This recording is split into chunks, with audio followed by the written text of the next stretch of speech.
అదే RTV app వార్తల్ని క్షణాల్లో చదివే అవకాశం ఉంటుంది. ఒక న్యూస్ పేపర్, ఒక టెలివిజన్ ఛానల్ మీ చేతుల్లో ఎప్పుడూ ఉంటాయి.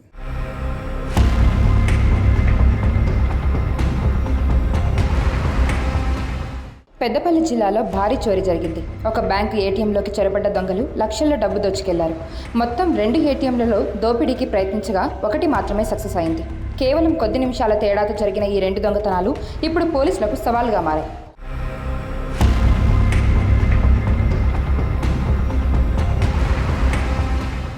పెద్దపల్లి జిల్లా రామగుండంలో జరిగిన ఈ చోరీలో గుర్తు తెలియని వ్యక్తులు ఏటీఎంలో ఉన్న 27,75,000 ఎత్తుకెళ్లారు. మొదటగా ఏటీఎంలోకి చొరబడ్డ దొంగలు సీసీ కెమెరాలు పనిచేయకుండా చేశారు. ఆ తర్వాత షట్టర్ను దించి అందులోని మిషన్ను గ్యాస్ కట్టర్తో కట్ చేశారు. ఇక అందులో ఉన్న డబ్బుతో అక్కడి నుంచి పరారయ్యారు. అయితే గోదావరి ఖని గంగానగర్లోని మరో ఏటీఎంలో కూడా చోరీకి ప్రయత్నించారు. సీసీ కెమెరా వైర్లు కట్ చేస్తుండగా అలారం మోగడంతో అక్కడి నుంచి పరారయ్యారు. ఒకే రోజు జరిగిన ఈ 2 దోపిడీలను ఛేదించేందుకు పోలీసులు విచారణ ముమ్మరం చేశారు.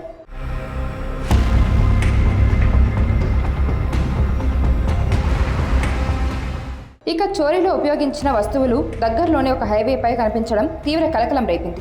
చోరీలో వాడిన గ్యాస్ కటర్, సిలిండర్, మరికొన్ని వస్తువులను దొంగలు ఒక ఇంటి పక్కన పడేసి పరారయ్యారు. వాటిని గుర్తించిన ఆ ఇంటి యజమాని పోలీసులకు సమాచారం ఇచ్చాడు. దీంతో అక్కడికి చేరుకున్న క్లూస్ టీం ఆధారాలు సేకరించారు. ఇక త్వరలో ఈ కేసు ఒక కొలిక్కి వస్తుందని ఉన్నతాధికారులు చెప్తున్నారు. మరిన్ని వీడియోస్ కోసం ఛానల్ ని సబ్స్క్రైబ్ చేయండి. లేటెస్ట్ అప్డేట్స్ కోసం వాట్సాప్ ఛానల్ ని ఫాలో చేయండి. అండ్ లింక్ డిస్క్రిప్షన్ లో ఉంది.